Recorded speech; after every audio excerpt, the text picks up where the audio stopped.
Bienvenidos a Vértice Internacional, soy Rina Musali, este programa semanal sobre el acontecer mundial y sus impactos para México. El día de hoy les presentamos un programa sobre el Brexit o la salida del Reino Unido de la Unión Europea. Pero a un mes de haber tomado esta decisión histórica, polémica y hasta suicida para algunos, ¿cómo es que se presentan las cosas al interior del Reino Unido? Hoy analizamos los apuros de Europa, los costos de la salida del Reino Unido de la Unión Europea, así como la relación tormentosa entre Londres y Bruselas. En la segunda parte de este programa, un recuento legislativo de carácter internacional, y en nuestro segmento fronterizo les vamos a platicar sobre los temas de migración, cómo es que jugaron dentro de los resultados del Brexit. Acompáñennos.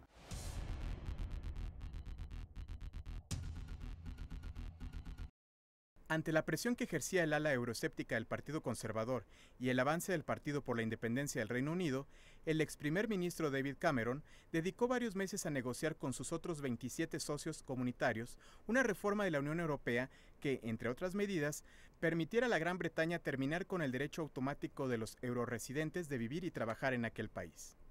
Dirigió entonces una campaña basada en el miedo a las consecuencias económicas que tendría la salida de la Unión Europea, una fórmula que le funcionó en el referéndum sobre la independencia de Escocia en septiembre de 2014, en que la opción de seguir en el Reino Unido que defendía el gobierno ganó con un 55% de los votos. Cameron, igual que el líder de la oposición, el laborista Jeremy Corbyn, puso sobre la mesa argumentos prácticos para seguir en la Unión Europea, pero no mostró demasiado entusiasmo por el proyecto político común cuando anunció la convocatoria el 20 de febrero de 2016. Durante la campaña, el propio Cameron llegó a reconocer que no sentía pasión por la Unión Europea, aunque advirtió el peligro que representaba el Brexit para la economía británica durante un debate contra el líder del eurófobo Partido por la Independencia del Reino Unido, Nigel Farage. Sin embargo, la formación del Partido Conservador se dividió, pues el exalcalde de Londres, Boris Johnson, se erigió como líder de los simpatizantes del Brexit, destacando su perfil ante la opinión pública. Tras el referéndum del 23 de junio de 2016, en que resultó victoriosa la opción de la salida del Reino Unido de la Unión Europea, la bolsa inglesa tuvo un desplome de 500 puntos, llevando a David Cameron a anunciar su dimisión al cargo como primer ministro, lo que finalmente sucedió el 13 de julio de 2016, siendo sustituido por la ahora lideresa del Partido Conservador, Theresa May. El 23 de julio el mundo fue sacudido por un terremoto político y económico cuando los británicos fueron llamados a realizar un ejercicio frío sobre las ventajas y desventajas de pertenecer o abandonar la Unión Europea. Fue el 51.9% de la población quien decidió marcar una diferencia y generar una ruptura histórica con Bruselas. Si bien se trató de una decisión sorpresiva y poco esperada, esta decisión no estuvo aislada si es que conocemos las claves de la historia de un matrimonio tormentoso entre Reino Unido y la Unión Europea. Quizá podamos encontrar parte de la respuesta de lo sucedido con el Brexit en la geografía, en donde sabemos que Reino Unido es un país insular y de cara al Océano Atlántico, y que no es un país que está colocado en el centro de Europa como lo es Alemania. Inglaterra o el Reino Unido siempre tuvo esta dualidad de tener el imperio que finalmente pues cubría buena parte de Asia, de África y de América, yo creo que ellos tenían un poco esta esquizofrenia de estar en Europa, pero sentirse muy cercanos a los Estados Unidos por tema de idioma, por tema del vínculo que siempre hubo entre los dos países. Embajador, Reino Unido y la Unión Europea decidieron consumar su divorcio después de 43 años de matrimonio. ¿Usted ve que esto fue una relación o una decisión sorpresiva y aislada, o más bien encuentra fundamento también en una historia y en una relación tormentosa y complicada? Yo creo que sin duda el resultado del referéndum del 23 de junio sorprendió a todo mundo, incluso a los promotores y a quienes se oponían a esta medida.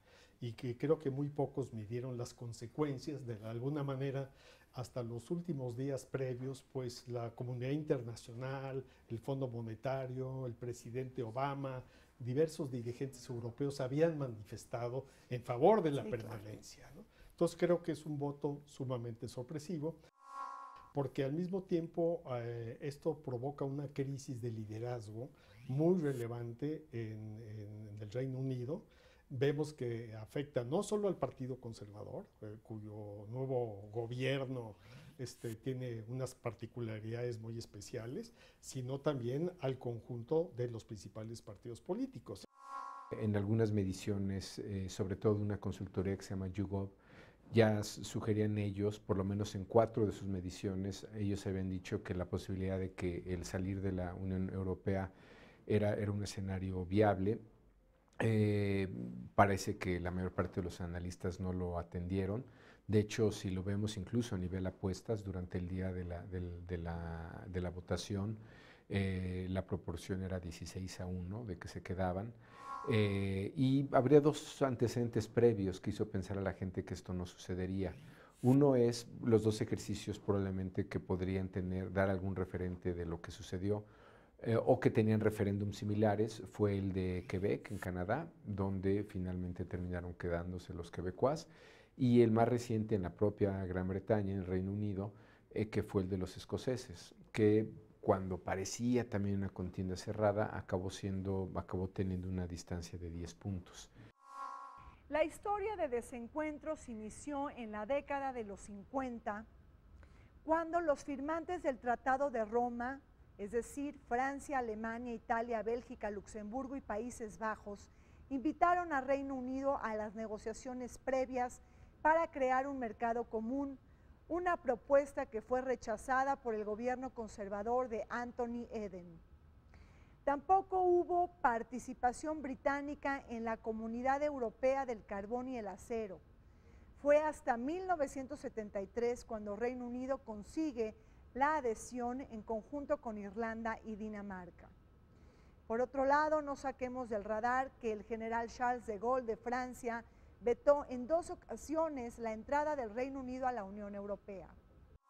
Desde un principio, cuando se forma lo que en ese entonces se llamó el Mercado Común Europeo, Inglaterra, el Reino Unido, se sintió al margen. Es una isla que tuvo en un momento dado un imperio muy grande en la historia, y simplemente ellos no consideraron necesario unirse en ese momento al mercado común. Sin embargo, a lo largo de los años, desde los 50, cuando se forma el primer antecedente del mercado europeo, con el carbón y el acero, con el acuerdo de carbón y acero, poco a poco yo creo que fue claro para el gobierno y para la población británica que se estaban quedando fuera de un proceso que tenía muchas ventajas, que creaba un mercado único, que Gran Bretaña es una economía pequeña, ya perdiendo su imperio, pues se quedó nada más con lo que es Inglaterra, Gales y Escocia y Irlanda del Norte. Desde 1973, cuando el Reino Unido se convierte en miembro de la Comunidad Europea, en ese momento hubo cierto recelo por varios sectores dentro de la sociedad británica, ¿no? Y creo que eso se manifiesta de que la integración europea ha sido el modelo de integración más acabado y más exitoso. Claro. Y hay que recordar que justamente cuando se plantea desde los años 50, está muy orientado a prevenir una nueva guerra europea, ¿no? Después de la experiencia de las guerras, sobre todo entre Francia y Alemania, desde 1870, la Primera y Segunda Guerras Mundiales. Yo creo que eso es un acervo muy importante. O sea, la Unión Europea nos ha dado paz y seguridad, ¿no?, en el mundo, claro. Paz y seguridad, y al mismo tiempo ningún otro modelo ha facilitado tanto, digamos, la libertad de la movilidad de la población, la migración, en ese sentido. Los tiempos más conflictivos se avecinaron cuando Margaret Thatcher tomó el poder en Reino Unido. La primera ministra que lanzó una campaña para reducir la contribución británica a las arcas comunitarias. En 1979, Margaret lanzó una de las frases más famosas: quiero que me devuelvan mi dinero. Después de este acontecimiento, Londres empezó a diseñar una Europa a la medida de las necesidades británicas. El trato sui generis y especial de la Unión Europea hacia Reino Unido pronto se dejó sentir con la no participación del Reino Unido en el euro y tampoco en el espacio Schengen, que permite la movilidad de personas. Es cierto que la Gran Bretaña no se hizo de lleno miembro de Europa. Inclusive nosotros nos reíamos mucho porque todavía hasta hace muy poco en Inglaterra, en Londres, cuando la gente decía que iba a ir a París o a Roma o a una capital europea, hablaban de que iban a ir a Europa, como que ellos no eran parte de Europa. Y todos los símbolos de la Unión Europea, la bandera, las placas de los coches, en fin, no existían realmente en gran medida en el Reino Unido. Yo creo que los ingleses siempre se consideraban y se siguen considerando, evidentemente, con el resultado de este referéndum, un poco aparte del resto de Europa, ¿no? Uno de los ingredientes centrales de las relaciones entre la Unión Europea y Reino Unido están relacionadas con este excepcionalismo británico, es decir, esta serie de concesiones que la Unión Europea le ha concedido al Reino Unido a través de la historia. La última cita tuvo lugar en febrero del 2016 entre el Reino Unido y el Consejo Europeo, y ahí hubo varias concesiones.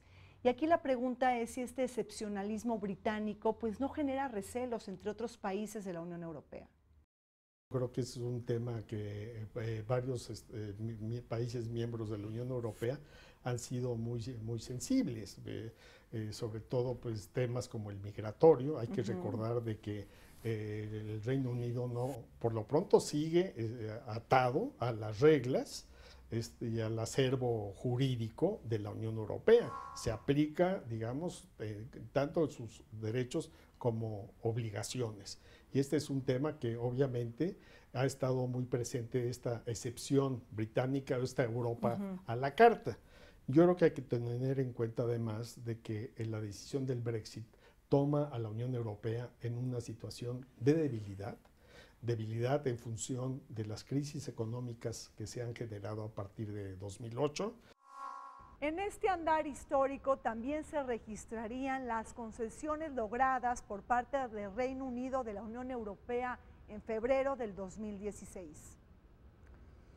Bajo el miedo de materializar el delicado referéndum fue que David Cameron logró pactar con Bruselas un entendimiento para frenar la entrada de inmigrantes y reducir sus prestaciones sociales. Después del éxito conseguido, David Cameron se convirtió en un ferviente partidario de la permanencia del Reino Unido de la Unión Europea, pero no olvidemos que en la campaña electoral de mayo del 2015, el primer ministro conservador, en aras de obtener la máxima rentabilidad electoral ante el empate virtual que pronosticaban las encuestas, pactó con el ala más extremista y ultranacionalista de su partido a propósito de convocar un referéndum, aún considerando que el Partido de la Independencia del Reino Unido había ganado terreno en las elecciones al Parlamento Europeo en el 2014. Las encuestas preelectorales en lugares como la Gran Bretaña, donde tienen un sistema de gobierno parlamentario, la jefa de Estado es la reina, el jefe de gobierno es el primer ministro. En realidad ellos no tienen un tipo de elección como la que tenemos nosotros o la estadounidense. Bueno, no, más como la nuestra se compararía, que es de voto directo y votamos por presidente, porque la estadounidense también es indirecta, ellos votan por estado y por número de delegados, es indirecta.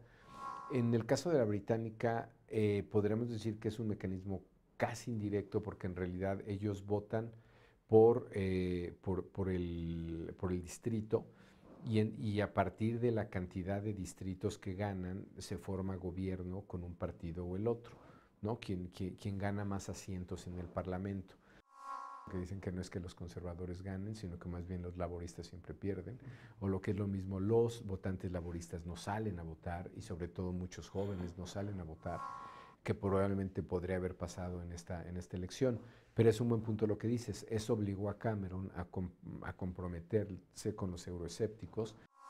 El primer ministro Cameron, desde que asume el gobierno de su país, se ve asediado por miembros de su partido que son euroescépticos, es decir, gente que no está contenta con Inglaterra, con el Reino Unido en la Unión Europea, presionándolo para que se tome una decisión y se vuelva a consultar al pueblo sobre la permanencia o no en la Unión Europea.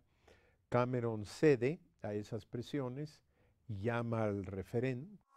Este referéndum no era necesario, fue el propio primer ministro David Cameron que de alguna manera yo creo que se tiró se disparó en el pie al promover esta medida, porque además ni siquiera se reglamentaron los términos en que este referéndum tendría lugar. Por ejemplo, se hubiera podido optar por la necesidad de que fuera una mayoría calificada como 2/3, ¿no? Entonces creo que esto pues, fue un suicidio político y que pone en muy alto riesgo el futuro del propio Reino Unido y con todas sus implicaciones. Yo creo que es un tsunami político que tiene implicaciones tanto en el Reino Unido, en Europa y en el sistema internacional.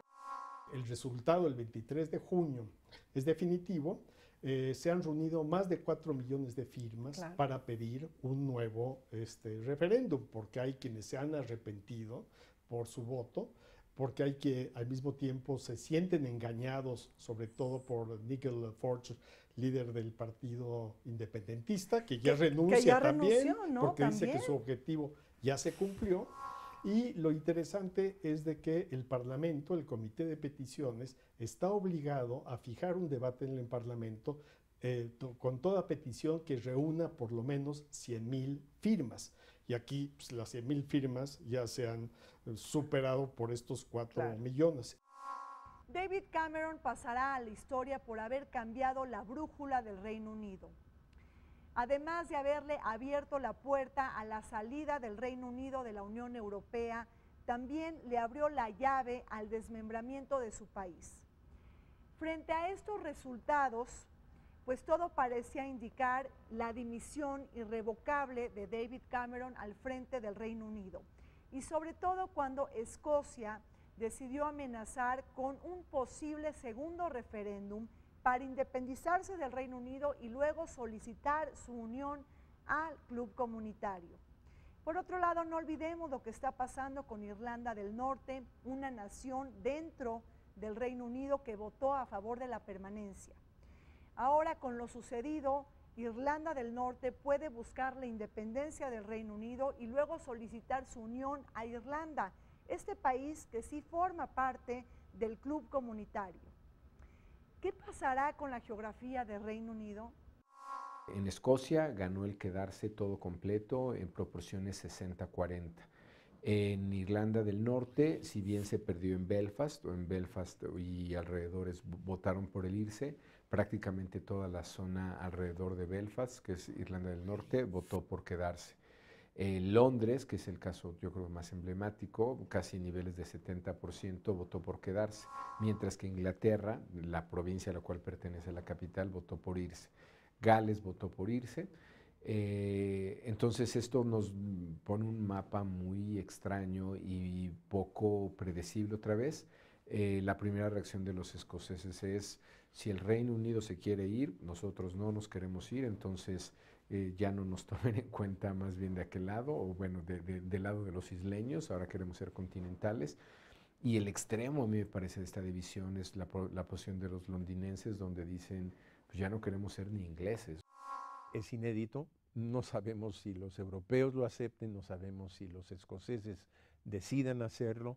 La situación hoy de Escocia es muy diferente de la que era hace 2 años, cuando hicieron el referéndum la última vez, porque el precio del petróleo y el petróleo del Mar del Norte ha descendido enormemente y la viabilidad económica de Escocia para mí estaría en duda como país independiente. El mismo caso de Gales y finalmente está lo de Irlanda del Norte, que en gran medida se garantizó la paz y la estabilidad entre Irlanda del Norte y la República de Irlanda gracias a la Unión Europea. Ahora si Irlanda del Norte se sale junto con el resto de Gran Bretaña de la Unión Europea, pierden esa garantía de estabilidad y se restablece una frontera que hoy no existe entre las dos Irlandas. ¿Cuáles son las consecuencias geopolíticas del Brexit o del llamado abandono del Reino Unido de la Unión Europea? ¿Podríamos seguir hablando de un Reino Unido o más bien del Reino desunido? Es el gran desafío que tiene el nuevo gobierno, en que, digamos, preservar la unidad del Reino Unido es un desafío y una tarea sumamente difícil. Está el caso de Escocia, que ya en 2014 había tenido un primer referéndum. La ministra para Escocia, Nicola Sturgeon, ya ha declarado, se reunió recientemente con la nueva primer ministro, con Theresa May, pero ha declarado de que estaría contemplado la celebración de un segundo referéndum. Y el caso de Irlanda del Norte también, por los antecedentes políticos, y yo diría que es tanto a nivel regional, tenemos el caso de Londres, que es de alguna manera un símbolo de la modernidad económica, financiera, europea, porque hay uno de los temas que creo que están en la agenda que va a pasar con todos los ciudadanos europeos de países miembros de la Unión que trabajan, que viven en el Reino Unido, como los ingleses que al mismo tiempo están en Europa, ¿no?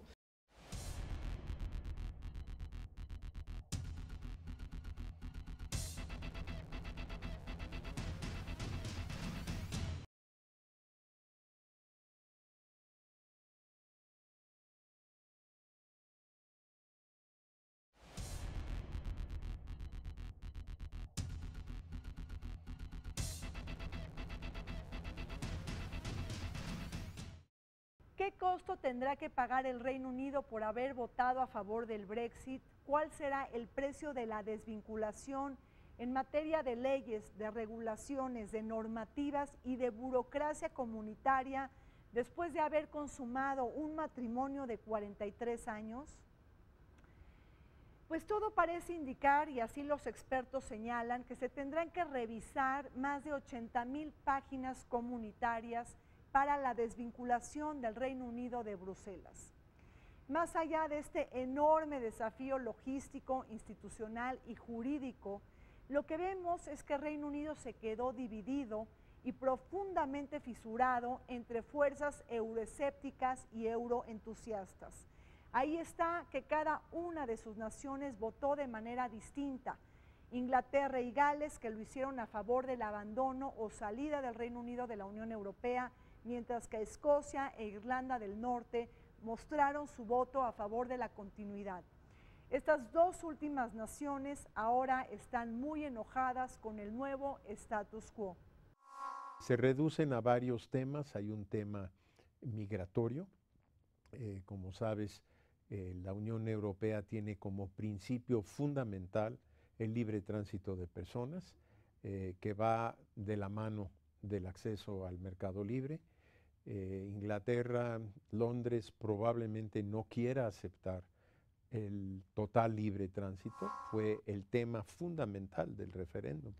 Y los británicos votaron para salirse de la Unión en gran parte porque sintieron que la migración y la presencia de otros nacionales de otros países, tanto dentro y fuera de Europa, se había salido de control. Tema de la justicia. Las reglas europeas le dan preeminencia a las decisiones de la Corte Europea, tanto de derechos humanos como de justicia, sobre las Cortes Nacionales. Los británicos rechazan eso. Es también uno de los temas, el tema de soberanía, que jugó mucho en el referéndum.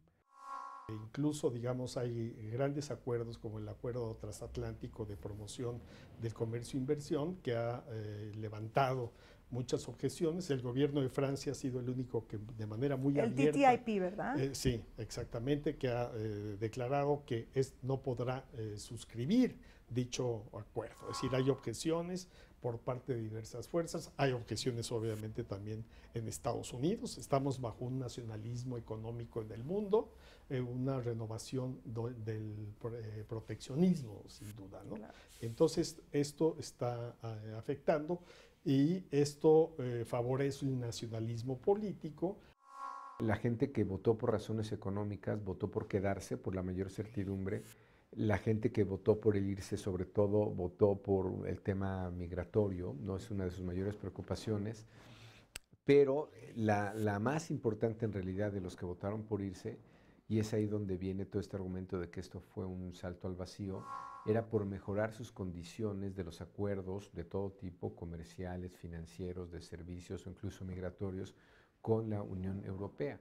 Y en realidad lo que dicen varios analistas es ni la migración va a mejorar, lo económico va a empeorar, y cuando se den cuenta que en realidad estaba en uno de los mejores acuerdos, tanto comerciales, fiscales, con la Unión Europea, van a pasar de la sorpresa al enojo. Privilegiar la soberanía nacional sobre la supranacionalidad europea en materia económica, comercial y de control de fronteras, a propósito de evitar las cuotas de migrantes, ha tenido efectos tambaleantes para los mercados financieros internacionales. La fuga de capitales hacia valores más seguros como Estados Unidos y Alemania, la depreciación de la libra y la incertidumbre que prevalece sobre la toma de decisiones puede abrir un nuevo capítulo de recesión económica en Reino Unido. El hecho de dejar de comerciar con la Unión Europea, un destino para el 45% de las exportaciones británicas, y esperar a negociar un nuevo tratado comercial preferencial con el bloque comunitario y por separado con más de 50 países, generaría un impasse mismo que golpearía la actividad productiva y la creación de puestos de trabajo. La misma Theresa May, la primera ministra de Reino Unido, ha señalado que hará del Brexit pues un éxito. ¿Habrá posibilidades de que estos resultados del referéndum todavía sean reversibles, tomando en cuenta que viene un nuevo debate en el Parlamento? Yo creo que la clave está en la formalización, la notificación del Brexit. Claro.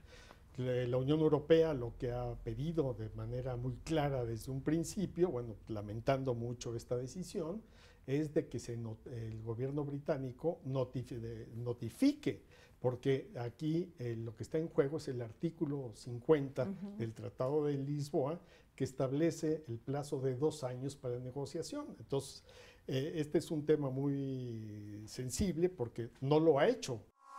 El 17 de julio hizo una declaración en el sentido de que primero tiene que haber un acuerdo interno sobre los términos en que podrá el Reino Unido iniciar estas negociaciones. Y pues la línea más dura de la Unión Europea dice, no haremos concesiones justamente con el Reino Unido a este respecto, tienen que asumir sus consecuencias. A mí en parte me ha sorprendido la convicción con la que la nueva primera ministra Theresa May habla de Brexit es Brexit, ¿no? Es decir, de que nos vamos, nos vamos. Y asume que va a haber buenas condiciones, ¿no? Ya reconoció que la Gran Bretaña está en recesión, ¿no? Eso es un hecho, pero ella cree que cuando se reactive, cuando digamos haya mayores condiciones de certidumbre, cuando pase este momento, la Gran Bretaña podría tener un mejor desempeño. Yo creo que ahí no hay mucha claridad, yo creo que hay como muchas preguntas, nunca ha pasado, ¿no? O sea, nunca se ha dado un proceso de esta naturaleza, entonces da la impresión de que nadie sabe cómo hacerlo y que va a pasar, dicen que esto pasará en un periodo de 2 años, ¿no? Los que pues argumentan que esto también es un cuestionamiento a todo el modelo de la Unión Europea están viendo el peor de los desastres en esta separación. La nueva primer ministro, Theresa May, ha dicho que ella no va a invocar ese artículo por lo pronto. Ha nombrado un ministro en su gabinete que se encarga del divorcio, como lo llaman, y ahora pues empezará una negociación individual con los fuertes países de la Unión Europea, Alemania, Francia y otros, para ver qué partes de lo que la Unión Europea le daba o le da todavía al Reino Unido y viceversa se pueden mantener. Aun cuando se alegaba que Reino Unido entregaba de manera semanal alrededor de 350 millones de libras a Bruselas, no perdamos de vista que la Unión Europea regresaba parte de sus beneficios de adhesión con subsidios y subvenciones que se traducían en financiamiento sobre agricultura, infraestructura y otros proyectos económicos que incidían directamente en la población. Ahora tendremos que sortear la duda si el nuevo gobierno británico, tras la renuncia de David Cameron y la llegada de Theresa May, pudiera reemplazar los fondos citados. Por si fuera poco, Londres, como locomotora financiera, buscará ser reemplazada por Ámsterdam, Frankfurt y París, al igual que Dublín, quienes se apuran por atraer capitales, empresas y multinacionales. El mismo JP Morgan, Berkeley y HSBC anunciaron despidos y posibles traslados en aras de dejar la City de Londres. Embajador, ¿cómo reparar a Europa? Una Europa que está carcomida por una serie de crisis simultáneas, la crisis económica, la crisis del euro, el flagelo del terrorismo y también esta crisis de refugiados y de migrantes considerada la peor desde la Segunda Guerra Mundial. Ello dependerá de los términos de negociación que haga la Unión Europea con el Reino Unido, ¿no? Creo que, por ejemplo, yo mencionaba el capital humano, el hecho de que buena parte de los servicios financieros estén en Londres. ¿Qué va a pasar con todo ello? ¿Qué es lo que va a perder el Reino Unido y qué es lo que va a perder Europa? ¿Y de qué manera va a poder reaccionar o readaptarse a este escenario? Yo creo que para Europa es muy claro, para la Unión Europea creo que es interesante ver que los países, los líderes de los países fundadores, digamos, del proceso de la llamada Europa de los 6, que se inició con la comunidad del carbón y acero, pues ya tuvo una reunión convocada por Angela Merkel en que se empieza a plantear también una Europa a varias velocidades, ¿no? En que se entiende el mensaje de que la Unión Europea tiene que también reaccionar ante este nuevo escenario, no solo el británico, sino también el descontento del cual hablábamos. Sí, del euroescepticismo, ¿no? Que existe ahora. Para mí es claro que Londres quisiera mantener una cercanía con Europa, quisiera tener acceso al mercado único, sin duda, porque buena parte de su comercio y de su inversión es con el resto de Europa. Y creo que los europeos en general también querrán mantener una cercanía con Inglaterra, por lo menos hasta lo que permita el que ella no sea parte de los tratados de la Unión Europea. Las reglas de la Unión Europea dicen que para poder operar en la Unión Europea, un banco tiene que estar en la Unión Europea. Los bancos que están actualmente en Londres, que son británicas, esos bancos no van a poder operar en Europa de la misma forma en que los europeos entre sí operan. Ahora los jóvenes le están reclamando a la generación mayor, oye, tú viviste 43 años con el Brexit, cuando tú tenías 22, ahora que tienes 65, ahora ya no quieres, pero a mí me estás dejando sin la oportunidad de ir y poder trabajar en el continente, tener un intercambio, o sea, la cantidad de derechos, beneficios que perdieron las generaciones jóvenes es muy impresionante y eso los tiene partidos, pues casi literalmente por la mitad, si lo vemos en términos porcentuales. La revuelta del Brexit ha ocasionado un terremoto al interior de los partidos políticos en Reino Unido. Theresa May ya sustituyó a David Cameron en Downing Street, la segunda mujer con el más alto cargo en la historia británica después de Margaret Thatcher. Y Boris Johnson, el antiguo alcalde de Londres y un ferviente partidario del Brexit, se convirtió en canciller. Por otro lado, una dimisión clave e inesperada fue la de Nigel Farage como líder del Partido por la Independencia del Reino Unido, y dentro del Partido Laborista hay que decir que se abrió una embestida en contra de Jeremy Corbyn, quien se le acusa de no haber hecho campaña a favor de la permanencia del Reino Unido en la Unión Europea.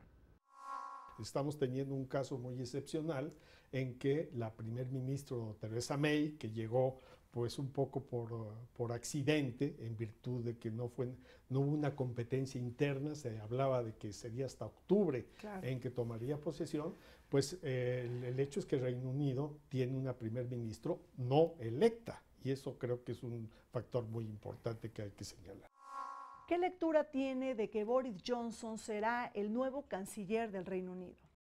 ¿Qué opinión? Yo creo que es una muy mala señal. Yo creo que evidentemente tuvo que negociar con distintos sectores de su partido, es decir, sí se nombró a un ministro especial para negociar con la Unión Europea, que pues, tal vez podamos referirnos a lo que implica esta negociación con la Unión Europea, pero el hecho que Boris Johnson fue designado ministro de Relaciones fue tomado como una mala broma. Incluso varios cancilleres como Steinmeier de Alemania o el Jean-Marc Ayrault de Francia hicieron un comentario bastante crítico, y creo que esto pues aúna a la credibilidad justamente de este nuevo gobierno y en este que pues yo creo que panorama político confuso y en cierto sentido también caótico por las implicaciones internas que tiene el Brexit.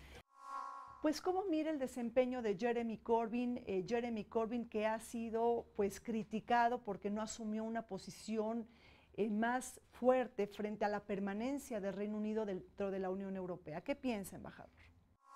El hecho es de que está siendo cuestionado su liderazgo. Miembros del llamado gobierno fantasma, el Shadow Cabinet, renunciaron, pues criticando justamente la debilidad de la campaña de Corbyn en defensa de la permanencia. Dos miembros de este gabinete fantasma, Angela Eagle y Owen Smith, renunciaron y han desafiado el liderazgo, es decir, tendrá que haber un debate interno dentro del mismo partido. La reacción inicial, muy negativa, hasta cierto punto se ha estabilizado. La libra volvió a ganar un poco de terreno, la bolsa lo mismo, y la verdad es que yo creo que ahora lo que viene es un periodo de transición. Habrá cierta volatilidad, pero por lo pronto es, como dicen los ingleses, business as usual. Todo está operando tal como estaba operando, no hay ningún cambio. Y si hay un cambio, pues ese no vendrá en el muy corto plazo. El año 2016 sorprendió al mundo entero con dos hechos. En primera instancia, la salida del Reino Unido de la Unión Europea, pero también la consolidación de la candidatura de Donald Trump en el Partido Republicano en Estados Unidos. Ambos hechos históricos, sorpresivos, no esperados, pero que de alguna manera están presionando a la irrupción de nuevos ganadores en la escena internacional.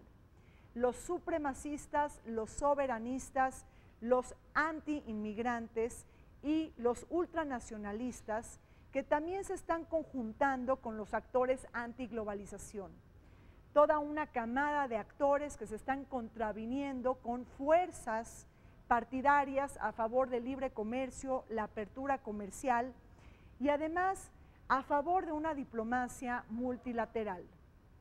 Dentro de todo este berenjenal hay un mensaje que debemos de recalcar, porque tenemos frente a nosotros una globalización desregulada que a todas luces ha sido asimétrica e inequitativa.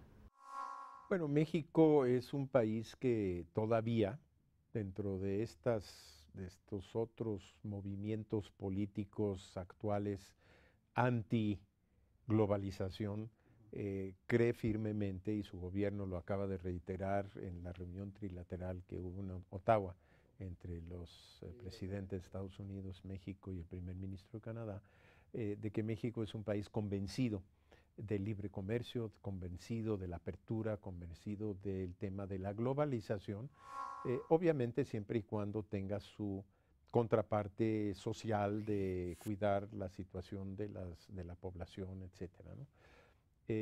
Eso ya es algo cuestionado en otros países, ciertamente en Estados Unidos, con el señor Trump como candidato, y en muchos de los países de Europa, donde ya la situación social, la situación económica y social de la población ha sufrido a lo largo de los últimos años una merma muy pronunciada respecto a sus ingresos, a sus perspectivas, a su empleo, etcétera, ¿no? Lo que ha pasado es que todos los países, sociedades que entran en acuerdos de libre comercio van a tener ganadores y perdedores por industria, por edad, por segmento, pero una variable inequívoca de los ganadores y perdedores tiene que ver con escolaridad. Aquellos con alta escolaridad tienen mayor capacidad para integrarse a otros mercados, incluso cambiar de actividad, tienen mucha mayor flexibilidad laboral. Si tu industria textil se te cayó, bueno, pues a lo mejor te vas a la agrícola que esté siendo exitosa, o dentro de la propia agrícola, tal vez te vas con los aguacateros y tal vez el del maíz perdió, pero finalmente los profesionales, aquellos que tienen universidad o más, son infinitamente más flexibles ante un cambio de estructura de producción. Pero aquellos que están en el lado de la educación básica son los que se han visto en el mundo, esto es en el mundo, más perjudicados. El Brexit no es un fenómeno aislado en este contexto europeo, es decir, está reflejando, por un lado, yo diría, la idea de rechazo a los dictados de Bruselas, entre comillas, ¿no? A la dictadura europea como tal, que impone medidas impopulares en la población en términos de la situación económica y social de clases medias, incluso de clases trabajadoras que se ven dañadas por el proceso de globalización, y sobre todo favorece tendencias extremistas, ¿no? El proyecto geopolítico e integracionista de la Unión Europea ha perdido viabilidad porque la quinta economía del mundo y la segunda europea han decidido abandonarlo. El Reino Unido, hay que tomar en cuenta que supone el 17.5% del PIB europeo, es un país petrolero, es una nación con capacidad nuclear, miembro integrante del G7, del G20, de la OTAN y también miembro permanente del Consejo de Seguridad de Naciones Unidas. Por otro lado, no hay que olvidar que Londres era esta capital que podía mediar y ser interlocutora entre Washington y Bruselas.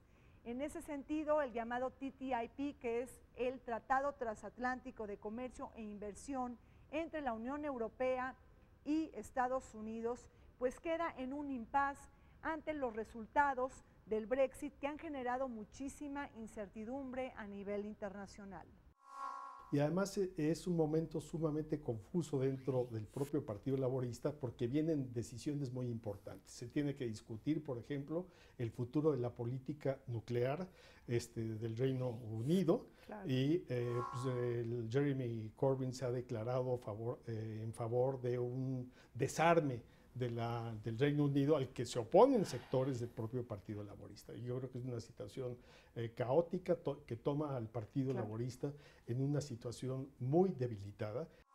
Esto no implica un divorcio con el Reino Unido. El Reino Unido sigue siendo una de las economías más importantes, un centro financiero, es un estado poseedor de armas nucleares, es miembro del G7, del G20, es miembro de la OTAN y un actor relevante, tal vez el más relevante, de la alianza transatlántica. Es una de las razones por las cuales Bruselas tiene mucho interés en mantener la mayor cercanía posible con el Reino Unido después de Brexit. Yo creo que el Brexit, la salida británica de la Unión Europea, también representa una seria amenaza a la Unión Europea como tal. Primero porque ningún país se había salido, al contrario, había cola de países que querían entrar y la sigue habiendo. Hay países donde por el tema migratorio, sobre todo, hay un desencanto con la Unión Europea y el tema de libertad de movimiento de personas. La Unión Europea está atestiguando un cóctel multicrisis. La frágil y anémica recuperación económica que no puede esfumar los remanentes de una crisis que han dejado un profundo malestar y enfado social. El estancamiento económico que no permite que se consolide el efecto derrame y que se suma a otras crisis de gran calado. Obstáculos a la integración monetaria y fiscal en conjunto con serias disparidades macroeconómicas entre sus países integrantes también han sellado los apuros de Bruselas. Europa no es un continente homogéneo, por el contrario, las diferencias y particularidades son abismales entre el norte y el sur de sus países. De igual manera, Bruselas está carcomida por la crisis del euro y errores en el manejo y gestión de las crisis que ha cuestionado la austeridad que, por cierto, imponen los planes del capitalismo desregulado. El ejemplo más claro, sin duda, es el de Grecia, que a borde del colapso y al borde de incluso de la exclusión de la Unión Europea. Pero tenemos otros casos que vienen, como es el caso de Italia, con su sistema bancario, que está generando una gran preocupación. Pero no es solo esta debilidad institucional, sino que al mismo tiempo tenemos también que algunos miembros de la Unión Europea, sobre todo en Europa Central, tienen Polonia, Hungría, han sido muy cuestionados por sus políticas que se alejan de los valores democráticos. Sí, de la claro, Unión ahí Europea. tenemos el muro, ¿no?, fronterizo de Víctor Orbán en Hungría. Así es, así es. De Víctor Orbán, estos días en la prensa pues, se han publicado algunas fotos en Eslovenia de cómo soldados y policías escoltan a contingentes de refugiados, lo que recuerda los peores momentos en torno a la Segunda Guerra Mundial. Claro. Ese proyecto europeo ha tenido mucho éxito. No puede hablarse de un fracaso.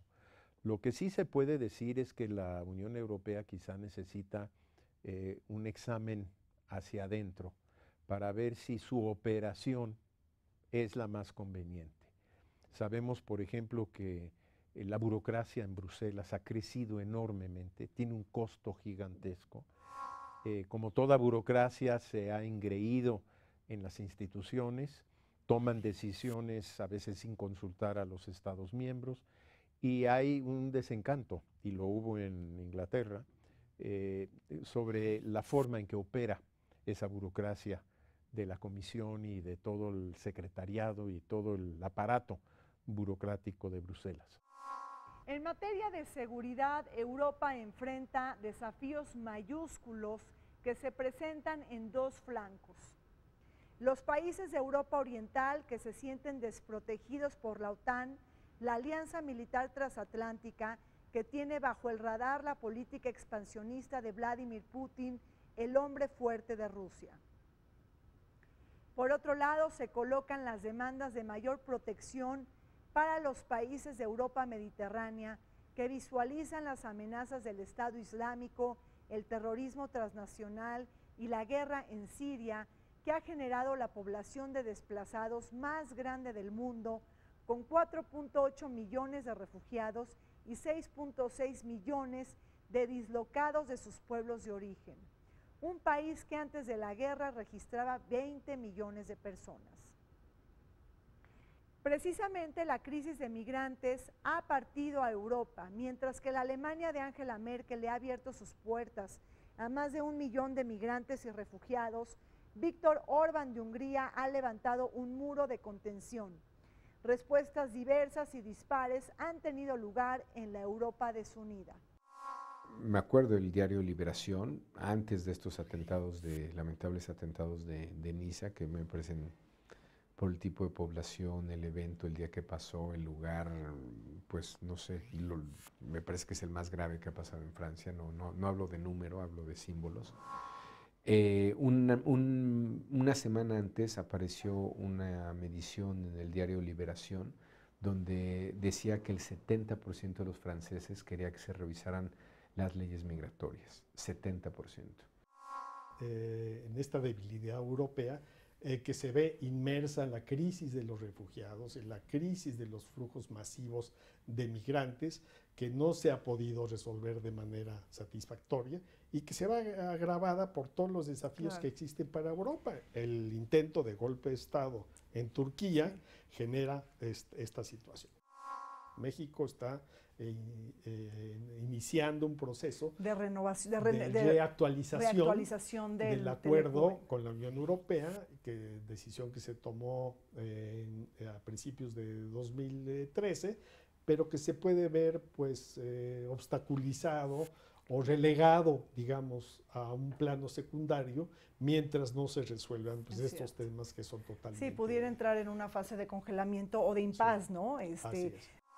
Los Estados Unidos, a diferencia de lo que dijo Obama cuando visitó Londres y le dio un fuerte espaldarazo al grupo de Remain, que ya ellos quieren empezar una negociación comercial con Inglaterra, ya que la negociación que están llevando con la Unión Europea está bastante estancada. También México ha dicho que estamos listos para negociar con el Reino Unido separadamente de lo que es la negociación que se acaba de iniciar para darle una modernización al acuerdo que México tiene con la Unión Europea. El sentimiento euroescéptico en el viejo continente encontró un momento de cúspide con los resultados del Brexit. Países Bajos, Austria y Francia están pensando presentar consultas públicas para repensar la articulación que en un futuro se quiera tener de esos países con la Unión Europea. Veamos lo que ha pasado en Austria. En últimas fechas se celebró las elecciones presidenciales que se van a tener que repetir, en donde el xenófobo Norbert Hofer perdió la elección presidencial por menos de 1 punto porcentual. En Francia y en Países Bajos, los nombres que más resuenan son el de Geert Wilders del Partido por la Libertad y de Marine Le Pen del Frente Nacional francés, ambos partidos sumamente euroescépticos. Y por otro lado, no perdamos de vista lo que está pasando en Alemania con el partido de la Alternativa por Alemania, que ganó terreno político con las pasadas elecciones regionales del 2016. Un partido que se ha mostrado en contra de la política migratoria y de refugiados que ha sostenido la canciller Angela Merkel. Por ejemplo, en Francia, el Frente Nacional, que es el partido más votado y que seguramente estará en la segunda vuelta de las elecciones presidenciales de 2017, señaló su dirigente Marine Le Pen hacer una consulta pública. Este es el riesgo de esta democracia. Y los Países Bajos también, Países ¿no? Bajos, también Austria, que ganó las elecciones presidenciales. Norbert Hofer, las perdió, pero por menos del 1%, y se van a repetir. Y se van a repetir en el próximo mes de octubre. Entonces, no todos los partidos extremistas favorecen esta tendencia. Hay unos que son un poco más cautos. La idea de la vuelta al Estado-Nación con fronteras y, repito, creo que el peor de los impactos que tiene el terrorismo y lo que hemos estado viendo en Europa y en otros lados es precisamente favorecer políticas xenófobas, antiinmigrantes, fobias antiislámicas, ¿no? Como existe por otro lado antisemitismo también. Me decía alguien ahora en Londres que si hoy se diera un referéndum en cada uno de los 27 países miembros restantes en la Unión Europea, más de la mitad votarían en contra. Es tal, digamos, el desencanto con la forma de operar de la Unión. Todo el mundo le gusta el mercado único, todo el mundo le gusta poder ir y venir, pero ya cuando empiezan los detalles hay desencanto y yo creo que eso va a tener que llevar a una reforma de cómo opera la Unión Europea. Y ciertamente lo que yo creo que ya murió es esa aspiración que quedó en el último tratado de Lisboa que se firmó, donde decía que el propósito de Europa era una unión cada vez mayor. Yo creo que la unión cada vez mayor ya murió. Timothy Ashton, este académico de la Universidad de Oxford, me impresionó mucho la forma en que lo puso. Él dijo los días siguientes en un análisis, esto no es necesariamente el fin o solo el fin de la relación del Reino Unido con la Unión Europea, esto es el fin del Reino Unido.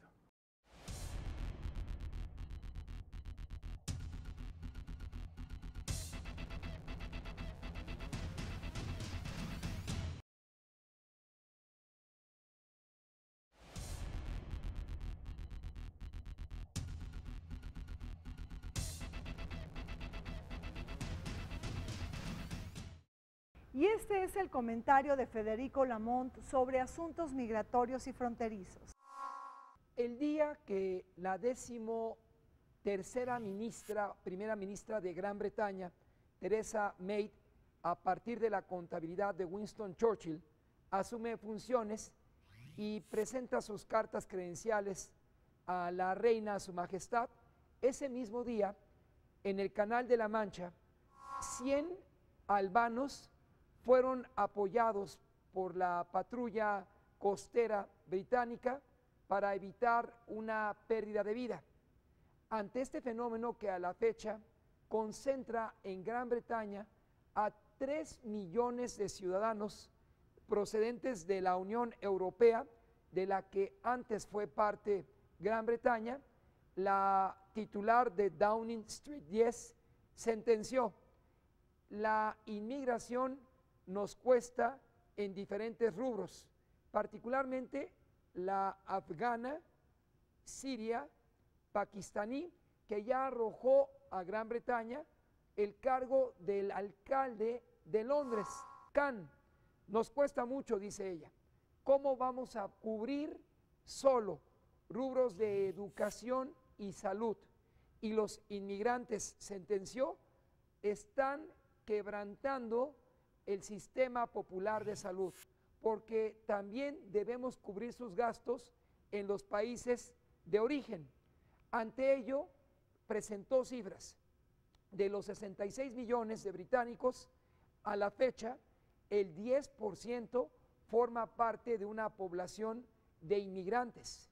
Estos también son de América Latina y encabeza la lista Brasil con aproximadamente 50,000, a los que sigue Ecuador, Argentina, con la cual hay un viejo litigio en las islas Falkland, y después de ellos hasta uruguayos y mexicanos.